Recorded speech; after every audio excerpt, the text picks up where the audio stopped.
మాజీ మంత్రి రోజా చిక్కుల్లో పడ్డారు. గత ప్రభుత్వ హయాంలో నిర్వహించిన ఆడుదాం ఆంధ్ర, సీఎం కప్, ఇతర క్రీడా కార్యక్రమాల్లో నిధుల దుర్వినియోగంపై చంద్రబాబు సర్కార్ ఫోకస్ పెట్టింది.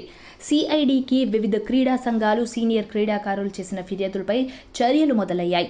ఆటలకు సంబంధించిన నిధులు దుర్వినియోగం చేశారని ఆటాపాటా సంస్థ సీఈఓ ప్రసాద్ సిఐడికి ఫిర్యాదు చేశారు. అప్పటి క్రీడల శాఖ మంత్రి ఆర్కే రోజా, ఏపీ ఒలింపిక్ అసోసియేషన్ అప్పటి అధ్యక్షుడు, మాజీ మంత్రి ధర్మాన కృష్ణదాస్పై చర్యలు తీసుకోవాలని ఫిర్యాదు చేయడంతో సిఐడి స్పందించింది. ఈ ఫిర్యాదుపై తదుపరి చర్యలు తీసుకోవాలని విజయవాడ నగర పోలీస్ కమిషనర్ను సిఐడి ఆదేశించగా సిఐడి అదనపు డైరెక్టర్ జనరల్ ఉత్తర్వులు జారీ చేశారు.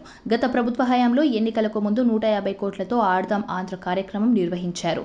ఈ కార్యక్రమంలో భారీగా నిధులు దుర్వినియోగం అయ్యాయని భారీగా ఫిర్యాదులు వచ్చాయి. ఆడుదాం ఆంధ్రలో ఆటగాళ్లకు అందించేందుకు నాసిరకం కిట్లు కొనుగోలు చేసినట్లు ఆరోపణలు వచ్చిన సంగతి తెలిసిందే. రాష్ట్ర వ్యాప్తంగా ఈ పోటీలు నిర్వహిస్తున్న సమయంలోనే క్రికెట్ బ్యాట్లు విరిగిపోయాయని, దీంతో ఆ కిట్ల నాణ్యతలో డొల్లతనం బయటపడింది.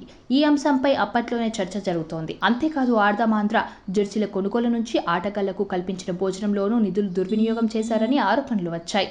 ఈ ఆడుదాం ఆంధ్ర వ్యవహారంపై విచారణ చేయించి బాధ్యతలపై చర్యలు తీసుకుంటామని ప్రస్తుత క్రీడల శాఖ మంత్రి రాంప్రసాద్ రెడ్డి ఇటీవల ప్రకటించిన సంగతి తెలిసిందే. గ్రామీణ క్రీడాకారుల్లో దాగి ఉన్న ప్రతిభను వెలికి తీయడానికి ఈ పోటీలు నిర్వహిస్తున్నట్టు గత ప్రభుత్వం తెలిపింది. ఆడుదాం ఆంధ్ర కార్యక్రమంలో ఎవరిని విజేతలుగా ప్రకటించాలని అప్పటి అధికార పార్టీ నేతలే నిర్ణయించారని విమర్శలు వచ్చాయి. అయితే నిధుల్ని దుర్వినియోగం చేశారని ఆరోపణలు రావడంతో కూటమి ప్రభుత్వం విచారణకు సిద్ధమైంది. త్వరలోనే దర్యాప్తు ప్రారంభమయ్యే అవకాశం ఉంది. మరి ఈ ఆరోపణలపై మాజీ మంత్రి ఆర్కే రోజా ఎలా స్పందిస్తారన్నది చూడాలి.